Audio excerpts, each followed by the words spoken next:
Добар ден! Уште една летна епизода на Моја сторија. Македонската фудбалска репрезентација не продолжи понатаму, ги дочекавме нашите фудбалери како победници и имавме прекрасно искуство. Но затоа ние продолжуваме со новата епизода. Во живо од студиото на Europe House продолжуваме да зборуваме за темите и да дискутираме за проблемите кои што ги засегаат младите луѓе во Македонија.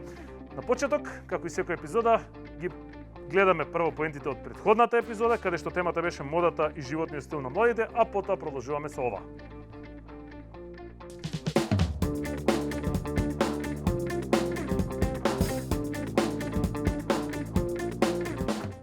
Не може да се каже дека не сме нација што не следи мода. Меѓутоа исто така не може да се каже дека не можеме да бидеме и подобри. Во тој контекст следиме трендови, не дека не, меѓутоа некако е многу тешко се одделуваме од истите. Тука ќе биде пресуден вкусот како главен фактор кој што ќе пресуди дали сето тоа е убаво искомбинирано, убаво износено, дали таа особа го носи тоа со елеганција или па можеби е наметнато и се чувствува, да кажам, вештачки и буквално се гледа дека не е тоа. Најголемиот товар што го носи модната индустрија е неискористената облека, односно облеката што завршува на отпад, без воопшто да стигне до крајниот потрошувач. Ние како земја немаме толку услови, односно немаме толку избор на материјали. Тоа е првиот проблем. Вториот проблем е што на многу малку места режиси никаде не ти даваат декларација или некој вид на документ кај што ти кажува кој е составот на материјалот, односно што содржи тој материјал. Така, финансиска стабилност и независност не е привилегија, туку тоа е нешто за кое што треба секој човек индивидуално да се избори и да вложи труд и други жртви. Тоа е начин на размислување, на навики, тактики, како да се заработат се повеќе или доволно пари за да се постигне тоа. Живееме во потрошувачко општество, во општество кое што многу голем дел од задоволствата чинат пари. Заработуваш, трошиш, работиш од утро до вечер за потоа да може да си купиш храна, облека или некои други ситници и работи кои што за нас во тој момент представуваат нешто неопходно. Храна, сметки, други дрангули и потоа се од почеток и почеток. Според статистиките во Македонија младите седат дома до кај 30-та возраст, односно тоа е годините кога стануваат или постигнуваат некоја си финансиска независност. Например, за споредба во Шведска тоа се случува на 18 годишна возраст. Дали е тоа добро, дали не е добро, дали швеđаните се малку по-даун и дали се по-депресивни, ќе поразговараме во оваа епизода. Би ви ги представил прво гостите, а потоа одиме со нашиот прилог за оваа епизода. Веднаш до мене го имаме Дејан Мишковски, млад европски амбасадор, основач и собственик на Гевин. Добар ден, благодарам. Гевино или Гевин? Па, кој како милува. Кој како сака. Така е. Потоа имаме Маринела Симоновска, студент по социологија. Добар ден. Господинот Фатмир Сабриу, советник на директорот за правни работи и човечки ресурси во АВРСМ. Добар ден. Добар ден. Јас ќе се обраќам со прво име, цело време така, без разлика кој е, тука сме си на гости, да се знаете. Потоа го имаме господинот Роберт Николовски, советник за млади во Министерството за финансии. Добар ден. Добар ден. И на крај таму седната имаме Јована Станковска, социолог. Добар ден. Добре ли сте? Ладничко тука, среќа наша. Да ја погледнеме нашиот прилог за оваа епизода и потоа продолжуваме со тешките прашања. Може? Да видиме.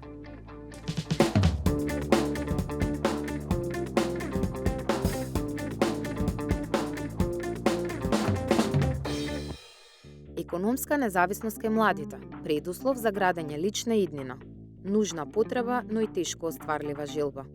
Според неодамнешните истражувања на Евростат, 82,9% од младите во Северна Македонија на возраст од 18 до 32 години живеат со своите родители, што не е поразлично и во земјите во регионот.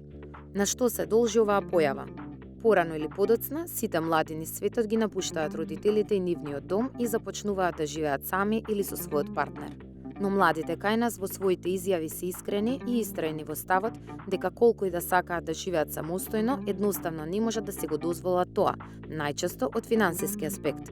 Анкетите спроведени во последната деценија укажуваат главно на економски и социоопштествени околности, па така неизбежно е да се спомене дека невработеноста како глобален проблем се провлекува и на нашето тло, создавајќи потешкоти и кај помладата популација да пронајдат работа и да се чувствуваат финансиски подготвени за поголеми чекори.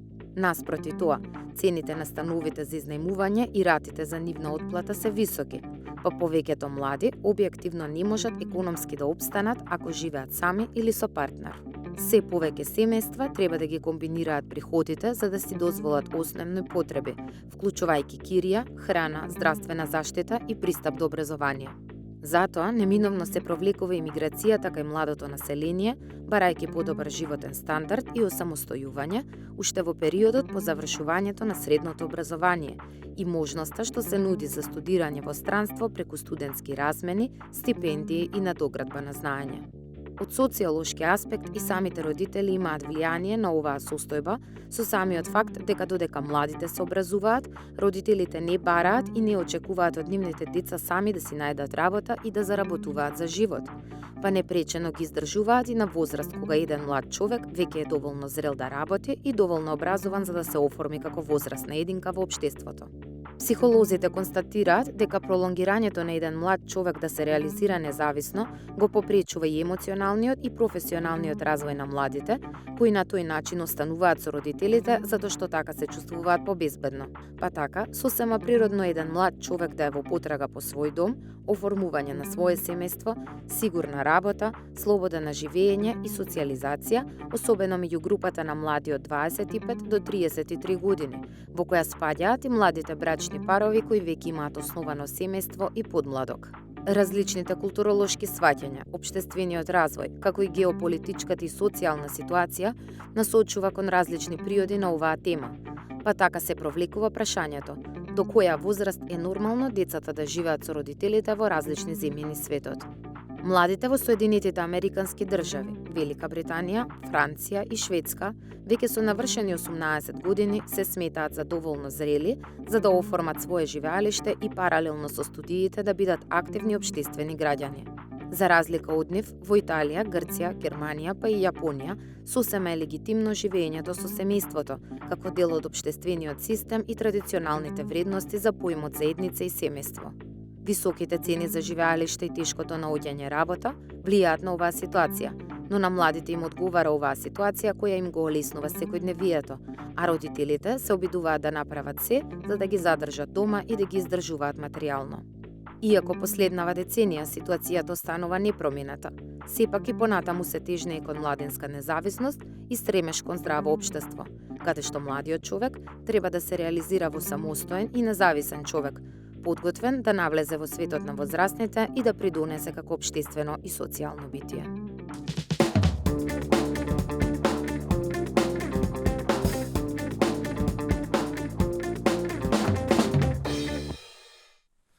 Так, Јована, што значи финансиска независност?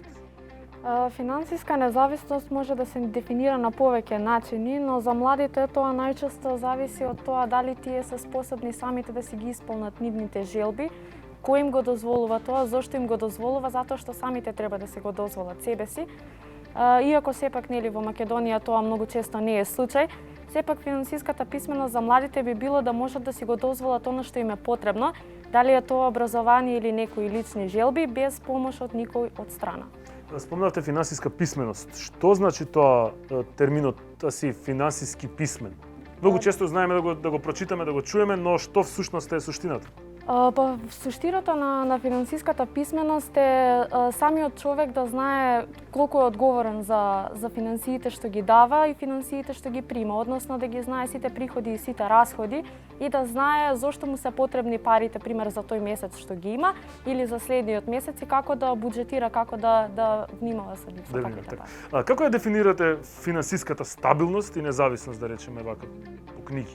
Маринел? Нема точна дефиниција за независност. и исто и за стабилност. И ја мислам дека финансиската стабилност значи отприлика која секој би можел да биде рамноправен член во општеството, да може да ги задоволи сите барања од општеството, затоа што многу често доколку не си финансиски стабилен, се случува таа социјална исклученост, нели, затоа што немаш доволно финанси, не можеш да бидеш вклучен во многу општествени случувања, не можеш на прослави, на роден ден и да доаѓаш. И тоа станува ствари социјален проблем за човек. Да, тоа после ми станува и психички проблем, затоа што си исклучен само затоа што немаш доволно приходи. Така, Дејан, може ли да ни ја кажеш твојата лична сторија? Овака, јас започнав да живеам, се одвоив од своите родители пред 6 години, односно на 23 години, што е далеку испод македонскиот, и испод европскиот просек. Македонскиот просек е недека 32 години, европскиот просек е 26 години. Значи дојде спонтано, буквално решив да пробам, иако на почетокот морав да признам дека имав... Ја ми се кажеше спонтано да ми избрка и... Добре, јас. Не, имав среќа. Да. Значи, решив да пробам, морам да признам, поддршка од своите родители, имав некои примања како фриленс и се решив да почнам да живеам сам. Подоцна основав и своја компанија, значи работев на тоа да основам своја компанија. Успеав да ги побивам сите стереотипи тука во Македонија за млади луѓе дека е тешко, мислам, нема ништо лесно, меѓутоа е многу изводливо доколку се сака. Посветив една година активно на работење на себе, на своите научење и на стекнување на нови вештини и компетенции и со помош на грантови, па некаде 6 или 7 грантови имам. Машал. Имам до сега, да, успеав да основам и еве се надевам и верувам дека успешно го работам и сега. Што точно работиш? Со што се бави твојата компанија? Мојата компанија се занимава со полупроизводство на вино, не е од грозе директно, туку доаѓа виното кај нас наливно, потоа се стерилизира, флашира, етикетира и се пушта во прах. Затоа цело време весело те гледам од предеската. Изгледа си бил на работа. Така е. Фатмир, како агенцијата за вработување им помага на младите кога бараат излез, кога бараат работа, да станат независни финансиски? Така. Една од главните приоритети на Агенцијата за вработување на Република Северна Македонија е намалување на младинската невработеност и зголемување на вработливоста на младите луѓе, а тоа се преку нивно вклучување во годишните оперативни планови за вработување. Вработувањето е еден од најважните и првите чекори за создавање на услови за финансиска стабилност и независност кај младите луѓе. Од нивното вработување зависи и нивниот кариерен развој и квалитетот на животот на младите луѓе. Со оперативните планови за вработување се утврдуваат програмите, мерките за вработување и услугите на пазарот на трудот, а врз основа на кои се создаваат нови работни места или се зголемува вработливоста на младите луѓе. Една од најатрактивните мерки која што вреди да се спомне е меркава самовработување.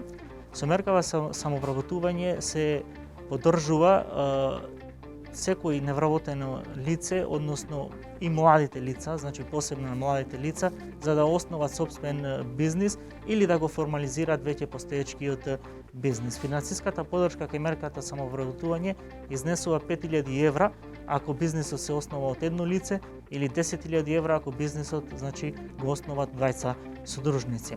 Освен мерките и програмите кои што се опфатени со оперативниот план за вработување, а кои што создават нови работни места или ја зголемуваат вработливоста кај младите луѓе, центрите за вработување исто така нудат и одредени услуги на невработените лица, како што се советување, мотивирање, информирање, а преку кои услуги се зајакнуваат капацитетите на невработените лица, посебно на младите, на долгорочно невработените лица, на лицата кои што се корисници на социјална парнична помош, тие за се со цел тие полесно да се вклучуваат на пазарот на трудот, односно полесно да се снаоѓаат во пазарот на трудот. Како изгледа тоа? Тоа се обуки, претпоставувам, така што ги организирате вие? Значи, има обуки, има советувања, помош при барање на работа, како да се составува CV, како да се составува мотивационо писмо, како треба полесно да се побара работа, професионална ориентација, професионална рехабилитација кај корисниците на ГМП, значи на гарантирана минимална помош за полесно да се вклучуваат на пазарот на трудот и така понатаму. Така. Роберт, знаеме дека еден од најголемите, можеби најтешките чекори за осамосталување е местото каде што треба човек да почне да живее.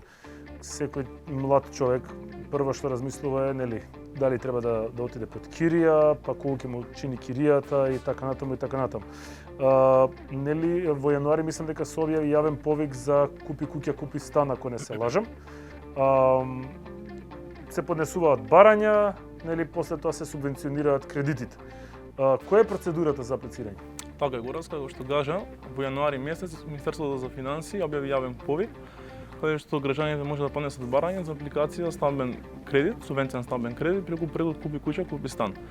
Апликацијата оди на едноставен и по електронски пат. Првично треба да се избере стан, се прави преддоговор со инвеститорот и со тој преддоговор се оди во една од банките помеѓу кои има склучен договор со Министерството за финансии. Со тој преддоговор се пополнува еден формулар. Откако ќе се пополни формуларот за апликација за стамбен кредит, банката го пушта тој формулар до Министерството за финансии. Министерството за финансии се состанува со комисијата, каде што ја гледа апликацијата, понесува барање за информации до Управата за јавни приходи и до катастар. До Управата за јавни приходи бара информации за апликантот, дали е кредитно способен и колку се месечните примања, а до катастар дали апликантот има на свое име куќа или стан, бидејќи условот е да нема ни куќа ни стан за да може да аплицира.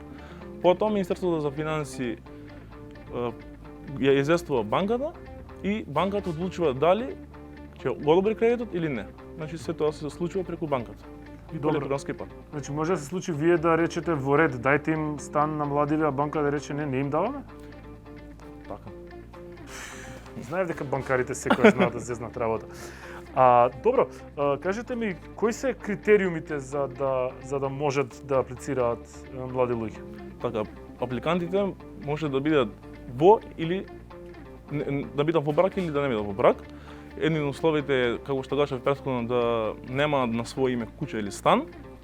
Месечните примања да бидат до 900 евра ако е самостоен апликантот, или во брак 1500 евра. Стамбениот станот треба да биде до 900 евра по метар квадратен, да биде нов во градба, или ако се купува куќа исто да биде нова. Да се купува со преддоговор од инвеститор или од инвеститор и исто така вкупната површина треба да биде максимум 150 метри квадратни. Така. Значи, практично што значи тоа? Дека ако да речеме станот чини 900 евра квадрат, Министерството за финансии субвенционира колку? 50%, 30%? Министерството за финансии има повеќе 6 модели и 2 опции. Едната опција е субвенција на месечна рата, другата е субвенција во учество. Доколку младиот човек сака да аплицира и заинтересираноста е поголема за стамбен кредит, за купи стан, тогаш државата субвенционира 70% или во опцијата месечна субвенција во рати, во месечни рати, или пак во учество.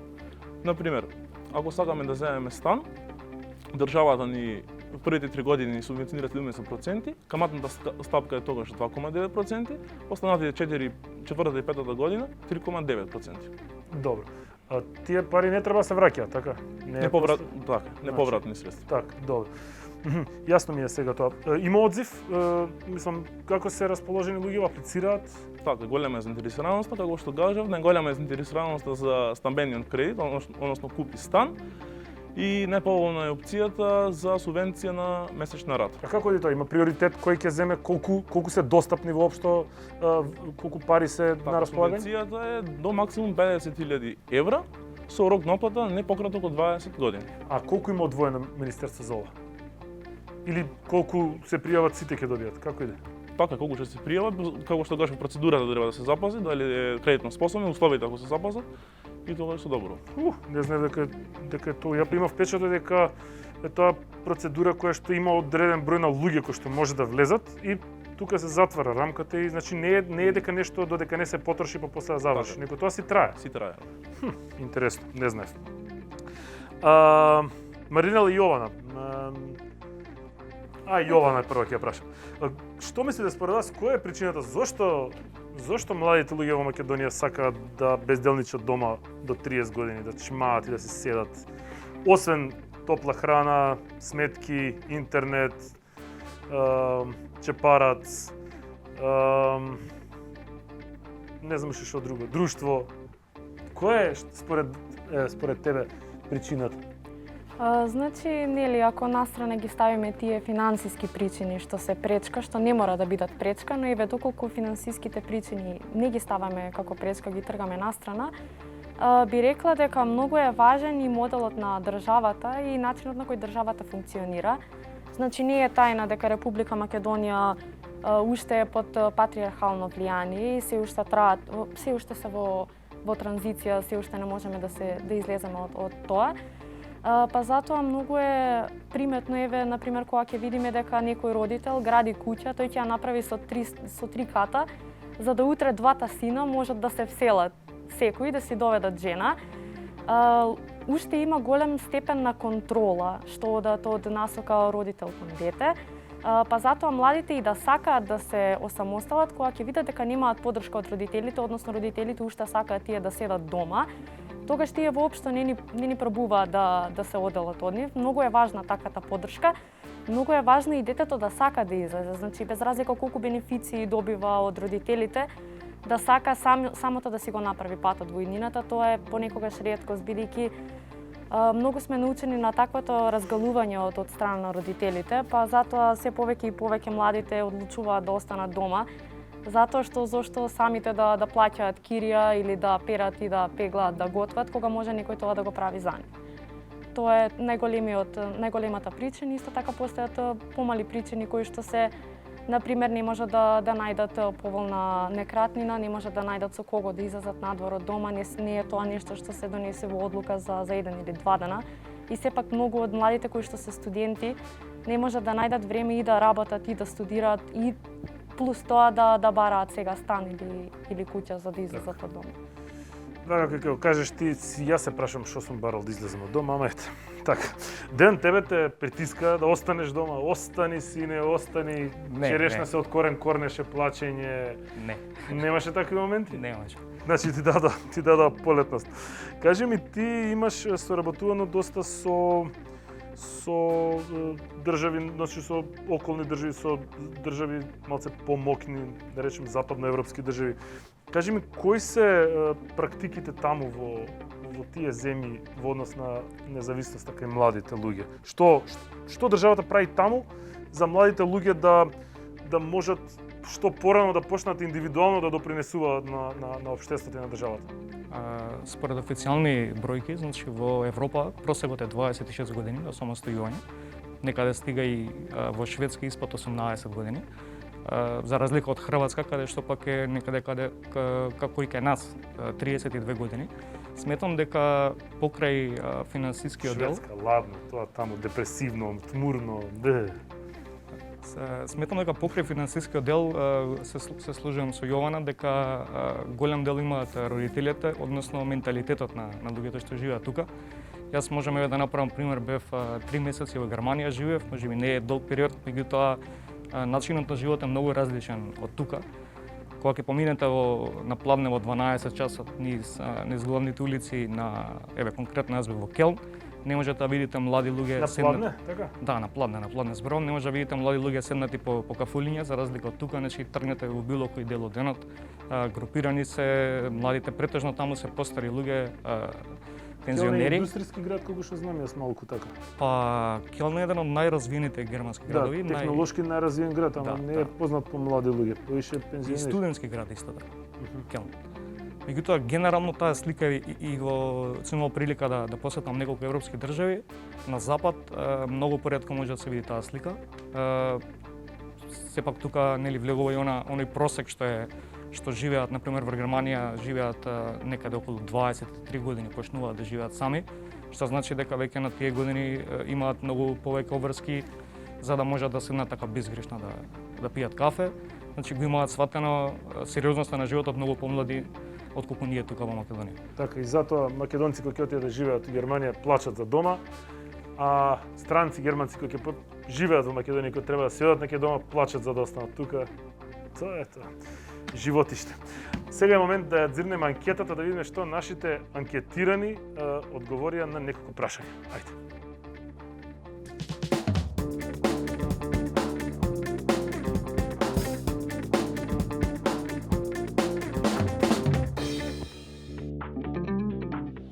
Здраво, јас сум Марија и денес зборувам за тоа дали ние младите сме доволно независни да се одвоиме од сопствениот дом и да започнеме свој живот, доволно финансиски стабилни.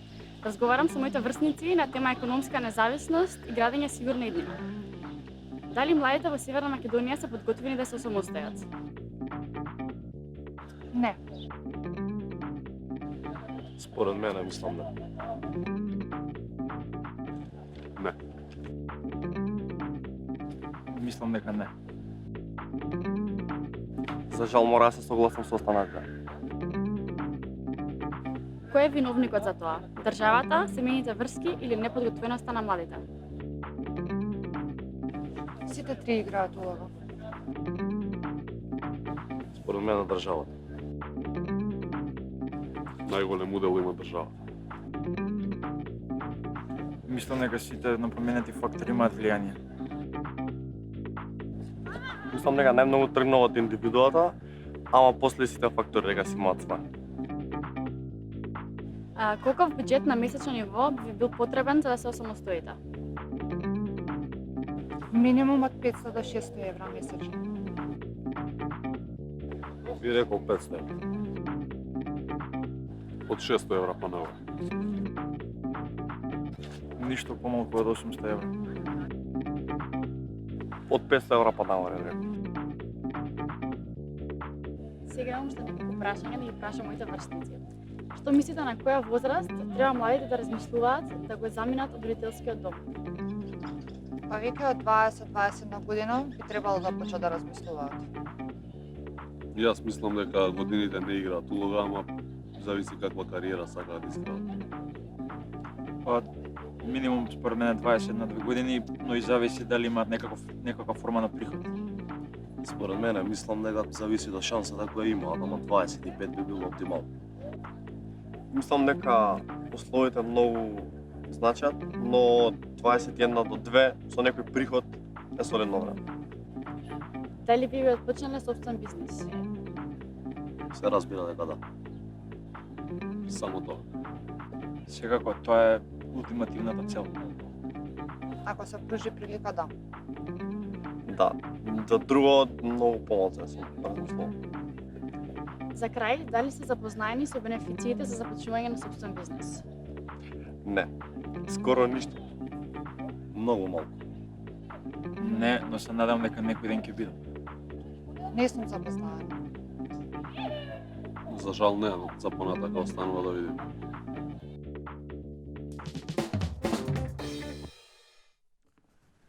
Прво, Роберт, ќе го прашам, ја спомнаа цело време нели како еден од клучните проблеми во многу сегменти во нашето живење, проблем е државата, што е факт. Значи не бегаме од тоа тврдење, од образование давам надвор, па зошто да не и овој сегмент. Ме интересира зошто коментарите на социјалните мрежи во однос на купи куќа, купи стан се претежно негативни. Каде, што е проблемот? Што ги прави луѓето да имаат младите поготово дилеми? Дали да аплицираат, не, скептични се, имате ли за тоа увид? Сега, например, има логика да се аплицира, како што кажав и претходно, значи првично имаме два вида на апликанти, две категории. Првата категорија е до 35 години, тука спажаме младите лица, а над 35 години повозрастната група. Значи субвенционирањето на стамбен кредит до максимум 50.000 евра со рок на оплата не пократок од 20 години. Е тука може дилема да се одвои 20 години, што ќе променат до 50 години ќе оплачу. Што? Има поволности, на пример, како што доаѓав и со субвенцијата во рати, во месечна рата. Тоа е првата опција, втората опција е субвенција на учество. Во првите 5 години државата субвенционира 70%, после петата година каматната стапка ја определува банката, но не смее да биде поголема од актуелната пазарна каматна стапка. Тоа јасно ни минатиот пат ни го каже. Мене ме интересира зошто луѓето не се осудуваат да аплицираат, а од друга страна мрчат и пишуваат на Facebook. Конкретно пример. Имате ли најдено каде е дискурсот во тоа? Комуникацијата, што е проблемот? Неверојатно финансиската стабилност во државава. Јас би сакала да се вклучам на ова прашање. Повелите, гледам дека преска се трзаш. Вака, Европската унија има направено истражување за вредности. И тоа истражување е спроведено во сите држави членки на Европската унија, но исто така и сите држави кои што се на тлото на европскиот континент. Македонија спаѓаше, јас бев лично со тимот за анкетирање за Република Македонија и одговорот на ова прашање би бил недовербата на македонскиот народ во државните институции. Значи, не можеме да оспоруваме дека многу голем дел од нашиот живот е исполитизиран. Уште од самото станување наутро кога ќе вклучиме телевизија, веднаш има некоја политичка партија, веднаш нешто исполитизирано се случува во животот на младиот човек, па од резултатите на таа спроведена анкета за животните вредности дознавме дека дури 70% од македонските државјани, ако не и повеќе, нема доверба во државните институции и мислат дека се што ќе прочитаат еве од типот огласот за купи куќа, купи стан, можеби нема да им се оствари. Значи уште на самиот почеток тие се скептици и воопшто не ни сакаат да аплицираат за да бидат одбиени. Веднаш садуваат коментари од типот ќе ме одбијат, ова е се партиски, морали да сум зачлен во некоја партија, веднаш ќе има некои услови, јас ќе бидам отфрлен и се додека таквата стигматизација не се исчисти, младиот човек нема ни да аплицира, камоли да добие такво нешто. Тешки зборови падна. Фатмир, спомна во анкетата, голем дел од нив нема поим за стартување на собствен бизнис. Каде греши си АВРМ, АВРСМ? Агенцијата за вработување на Република Северна Македонија транспарентно го објавува целиот оперативен план за активни програми, мерки за вработување и услуги на пазарот на трудот на веб страната на Агенцијата за вработување. Освен тоа, јавните повици се објавуваат на веб страната на агенцијата и во дневни печати. Да, ама тоа е откако некој ќе знае дека постои самовработување, па кај да ги најде. Правите нешто за да дознаат луѓето, пошто конкретно луѓето немаат проблем да ги најдат повици. Они рекоа дека немаат поим дека се запознаени со дека има самовработување. Освен тоа, значи на веб страната на Агенција за вработување на Република Северна Македонија, Facebook страницата, секогаш пред да се објави оглас, се објавуваат стори дека ќе се објавува оглас, например, за некоја одредена мерка, за мерка во самовработување или обуки за напредни IT вештини и цело време се промовира тоа со флаери, со друга пропаганда, значи се обидуваме цело време да објавуваме сите огласи да бидат транспарентно, од јануари месец, значи од дента кога се донесува оперативниот план од страна на владата на Република Северна Македонија, оперативниот план, значи целиот оперативен план, каде што се опфатени сите програми, сите мерки со критериумите и со условите кои што треба да се исполнуваат од страна на учесниците, тоа значи од страна на невработените лица кои што сакаат да аплицираат во некоја од меркиве, се објавува на веб страната и цело време, значи до крај на годинава е на веб страната на Агенцијата за вработување. Добро, значи повик до сите млади кои што сакаат, не до сите млади, до сите пензионери, значи особено пензионерите, да ги потсетат своите внуци дека доколку сакаат информации во врска со самовработување, во врска со започнување собствен бизнис, субвенциите на Агенцијата за вработување на Македонија да ја пратат веб страната и Facebook пејџот, ако не се лажам. Маринела, кажи ми, освен финансиите, Има ли некоја друга причина за тоа што луѓето не си одат од спржените лепчиња од Сабајле? Па сега Јована ги спомна тие причини повеќе, ама ја мислам дека финансиските причини најмногу влијаат врз самодовербата на младите. Младите луѓе немаат таа храброст да започнат нешто ново, стрикно ради тоа што немаат повеќе приходи. И затоа многу често, нели се знаеме, Македонија има проблем со наталитетот. Тоа младите луѓе не сакаат да стапуваат во брак, да оформуваат семејство. Многу често се води таа стигматизација дека тоа го прават нели затоа што се неодговорни и слично. Но ја мислам дека баш спротивно, тоа го прават затоа што едноставно се свесни дека финансиски не се доволно стабилни за да одгледаат едно семејство. И ова сега што го спомнавте исто за кредитите, од друга страна, стравот од кредит, од самиот збор кредит кај младината е многу присутен, затоа што моментално нашата младина е младина што е израсната со кредити. Затоа што нели знаеме македонското општество, цел тој процес на транзиција, економската криза исто што била, сите тие луѓе се израснати преку кредити и затоа мислам дека и сега не сакаат толку да аплицираат, има толку негативен став кон тоа, затоа што едноставно имаат преголем страв од последиците што ве може да. Колку години имаш ти? Јас 20. Живееш сама или со родители? Не, со моите. Так.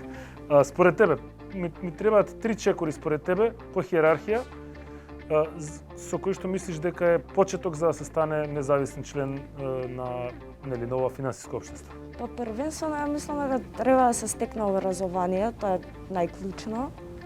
Па за да имаш поголеми квалитети да ги понудиш на пазарот на трудот, без образованието не би било можно на некој начин тоа.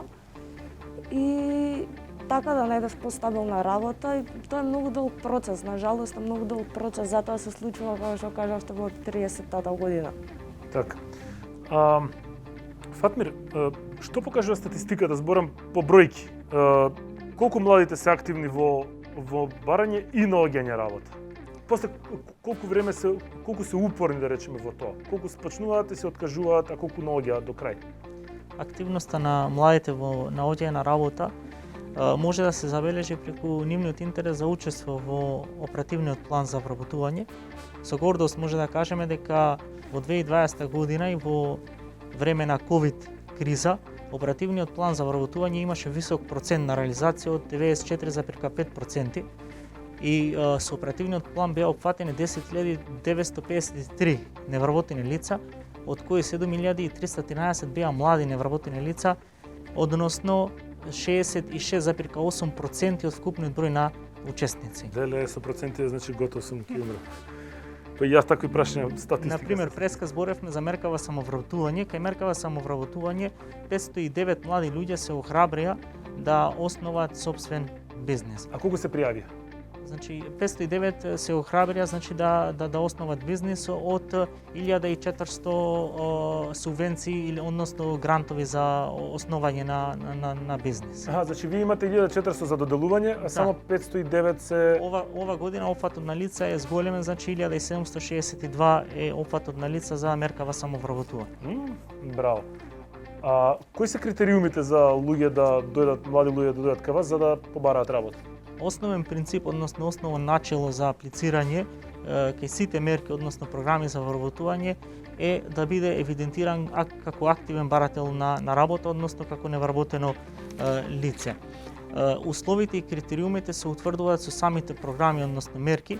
Например, кај меркава самовработување треба да биде евидентиран како невработено лице, а после тоа критериумите се успешно пополнет прашалник, изработка на бизнис план со поддршка од економски советник и на крај успешно оценет бизнис план од страна на експертска комисија. Така.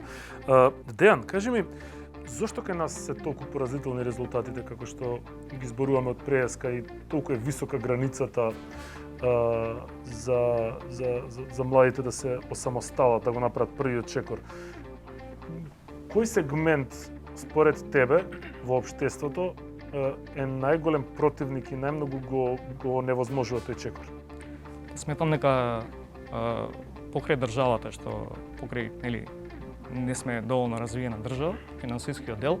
Сметам дека и младите не си поставуваат такви високи цели да сакаат да останат сами, да почнат да живеат сами, бидејќи многу им е поубаво да седат дома, отколку да почнуваат. Сега знаеме кај нас какви се почетните плати, че мора да се почне од некој минимум за да се оди нагоре.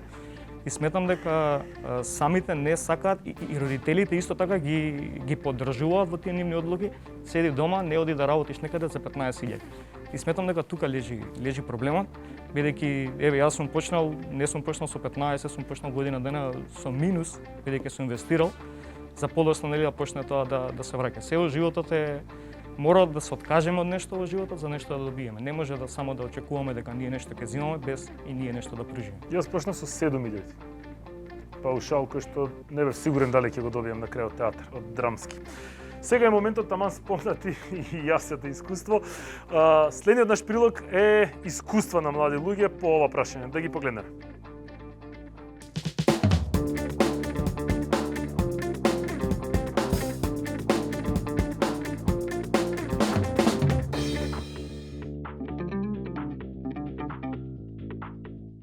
Самостојно сум од своите 18 години, живеам и работам во Гевгелија веќе 7 години.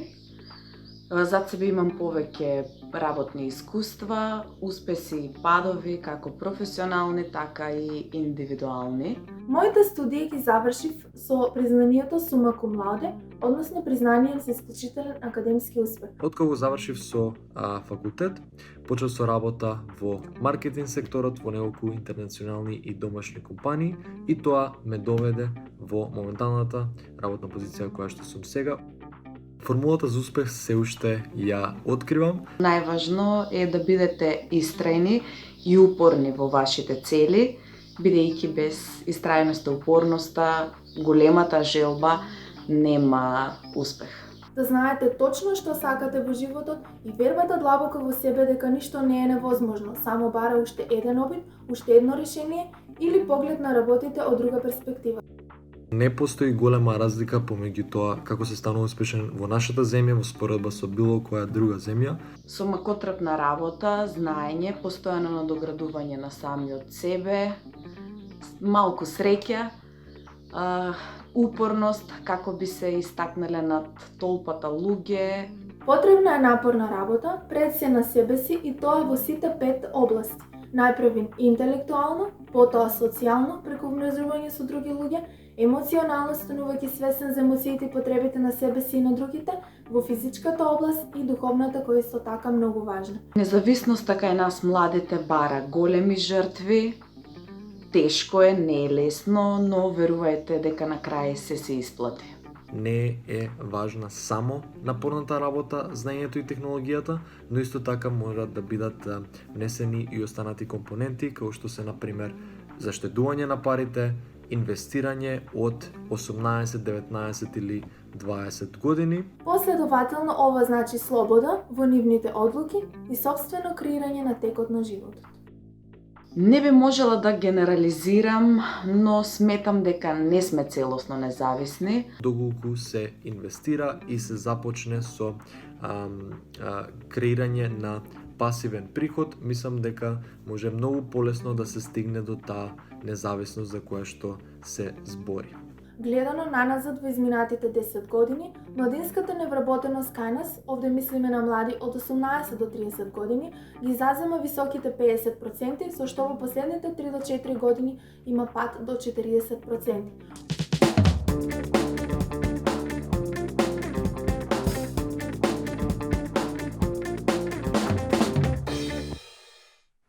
Додека траеше ова наше видео со искуства, ни стигна порака од моментов на Facebook, што мислам дека е интересно и кој што мислам дека не би ми текнало да го прашам господинот Роберт. Вика вака, ќе парафразирам, а тоа е што ќе се случи доколку млад пар кој што има добиено стан од купи куќа, купи стан, после некоја година одлучи дека треба да се одсели во странство по работа, поради лекување, поради X причини, не знам, Можеби на Марс аплицирале дека сакаат да одат. Што се случува со тој стан? Се продава, се враќа, се одзема, се компензираат средствата, како оди тоа? Значи, во тој случај не сме да се додека не се исплати стамбениот кредит, стамбениот кредит не сме да се издава или продава станот. Значи, они без разлика што ќе отидат негде на друго место, они мора да најдат начин како тој кредит треба да се исплати во определениот рок. Добро. Тоа значи дека доколку некој си лапне стан, ќе мора да си седи тука. И да се работи. Или од надвор па да пушта назад. Во ред, полека стигнуваме до при крајот на нашата епизода. Роберт, кога веќе те прозвав тебе, кажи ми колку ти како млад советник успеваш да бидеш линкот меѓу млади луѓе и институцијата, односно министерството? Така, јас скоро 2 месеци сум назначен како државен службеник за млади во Министерството за финансии. Навистина е за поздрав преку Законот за млади да се наложи сите институции да назначат државни службеници за млади кои ќе одговараат за проблемите и прашањата од младите и за младите. Во сите 16 министерства се назначени државни службеници за млади, од кои меѓу нив е и Министерството за финансии, кој што ме назначи мене како државен службеник за млади. Мене навистина ова ми е прво искуство, прво појавување и во емисија и тоа во живо. Јас се надевам дека оставив некој добар печаток. Супер. Кажи ми, сите млади кои што доаѓаат со прашања и со проблеми, ги упатуваат кај тебе? Така? Од делокругот за младите. Во однос на финансиите, да речем. Така. Исто така, апелирам до сите млади да го посетат сајтот на Агенцијата за млади и спорт. Таму има линк од сите државни службеници и во институциите и во општините со име, презиме, контакт, мејл, број, слободно да прашаат, бидејќи за тоа сме поставени да одговараме за проблемите и прашањата кои ги засегаат младите. Во сите министерства има отворено сектор кој што се бави за млади? Да. А за други целни групи, пример за пензионери? Пензионери се уште нема, ама да. Може да издействуваме. Ќе издействуваме. Така е. За време на рецесија се појави еден нов термин кој што се викаше финансиска диета. Го има ли чуено некој тој термин од вас? Да, јас го имам слушно. Тоа има една книга која што се нарекува Финансиска диета и се фокусира на тоа да управувањето со финансии го гледаме како управување со храна.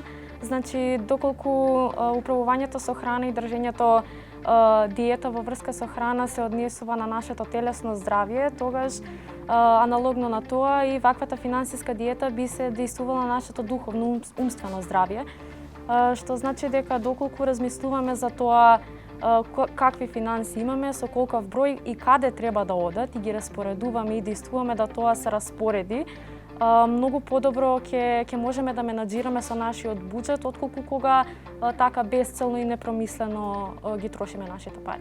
Така. Фатмир, кажете ми вие што би им предложиле на младите прв чекор за да го направат за контакт за нивното прво, да речеме, вработување или второ вработување, што би требало да направат? Че ќе искористам можноста да ги повикам сите млади луѓе да се информираат, да аплицираат и да се вклучат на пазарот на трудот, таму каде што тие се најпотребни, таму каде што тие сметат дека се најпотребни. Најбитното е да знаат што сакат и најбитното е да се информираат. Ние како агенција за вработување се трудиме, се залагаме да бидеме отворени, особено за младите лица, за полесно да се вклучуваат на пазарот на трудот, односно да најдат работа. Така, Роберт, од анкетата видовме поделени мислења, односно поделени искуства кај младите, труд, работа, труд. Твој совет? Се работи. Финансиската стабилност да ја поправиме, да не зависиме од туѓите извори. Например, ние сме млади, нашата заработувачка можеме да потрошиме до пола месец и после да бидеме зависни нашите родители или да подигаме кредит и после тоа да го гураме пола месец со туѓи финансиски извори. Значи диета. Строга диета. Маринела, ти како млад човек за себе да си дадеш еден совет, може ли? Па ја секогаш сум мислела дека најважно е секогаш да се вложува во себе и од образовен аспект и од секаков аспект, значи да се верува во себе и да се гради таа самодоверба, затоа што сепак поголемиот дел од работите во иднина се во рацете на младите луѓе. Така е секогаш, пошто старите ги боли кичма. И тоа е. Дејан, твојата приказна е, нели, различна од поголемиот дел од приказни. Кажи ми, според тебе, младите да сонуваат за запад или да сонуваат за западот да го донесат овде? Што е твојот совет кон луѓето кои што почнуваат тука да творат, кои што се одлучиле за тука да останат? Значи, да пробуваат и да пробуваат. Значи, мора да бидат упорни. Никаде не е совршено, никаде не е лесно, тука не е лесно, меѓутоа секогаш да им биде прва опција тука и да си поставуваат високи цели, бидејќи и да можеби 90% од нас нема да ги постигнеме во целост, меѓутоа кога имаме високи цели и да стигнеме на пола, сепак сме некаде стигнати. А доколку немаме поставена цел, секогаш ќе станеме на нула. Исто така да се охрабрат, да аплицираат на повиците, бидејќи навистина со кого да имам прилика да разговарам, како што каже и Јована, не веруваат во институциите и во системот, навистина многу не веруваат. Не е се така црно, значи далеко од совршено.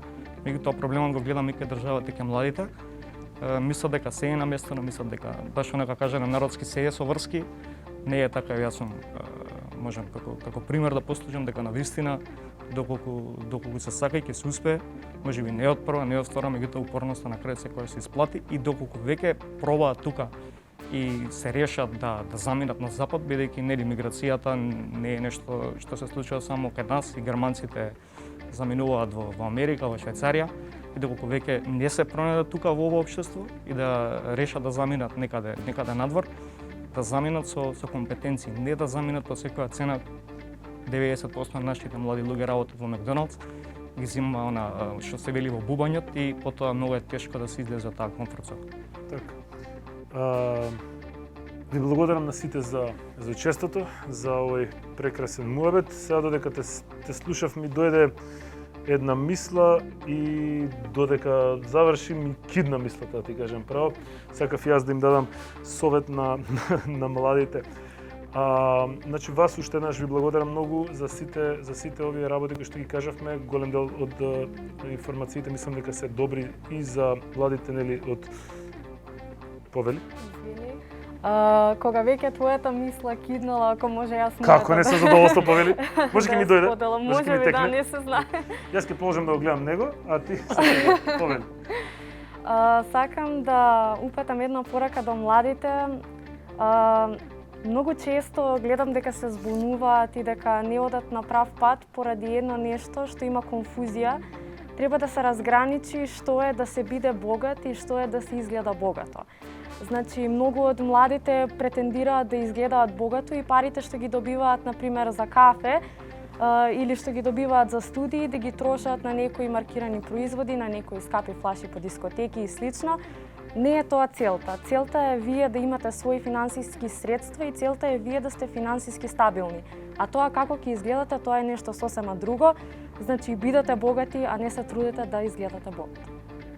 Ти благодарам. Ми зема пола одговорот, но остатокот од мојот совет према младите, иако јас се доживам се уште како млад човек, влегувам во таа европска гранка на млади кои што се осамосталиле. Јас на 25 години прв пат почнав да живеам и почнав да живеам сам, а заработував многу порано. Благодарение на моите не глумачки способности тука таму, но првенствено од моите IT способности за програмирање. Еден мој близок пријател, многу близок човек, кога го прашав јас и многу често кога имав дилема што да правам и како да правам и ден денес кога имам криза на идентитет, нели тоа е нормална работа, секогаш ми вика вака: седни и напиши ги на ливче, вика, не да ги мислиш. Мислење друго, не, вика, да ги видиш визуелно сите компетенции и работи кои што можеш да ги работиш. Колку да изгледаат глупо, дали е тоа миење чаши, дали е тоа програмирање, дали е тоа детални работи. Кога ќе видиш, вика, списокот, само ќе ти се каже во која насока да се насочиш или во која работа во тој момент да ја правиш. Така што јас истото ве советувам, доколку лутате, што е нормално, доколку не сте сигурни каде да отидете, пробајте го ова. Можеби нема да ја помогне, но ете, има шанса на некој дека ќе му даде барем насока. Ви благодарам и на вас што не гледавте овој вторник. Следната епизода е многу возбудлива за мене заради тоа што ќе биде епизода од терен, одиме во Крива Паланка. Ќе биде попладне, значи во 15:30 часот таа епизода, директно од Europe House во Крива Паланка, а темата ќе биде младите од североистокот. Тоа е Крива Паланка, Куманово и Кратово. Така што се гледаме во следниот вторник директно од Крива Паланка, а до тогаш довидување и секој добро.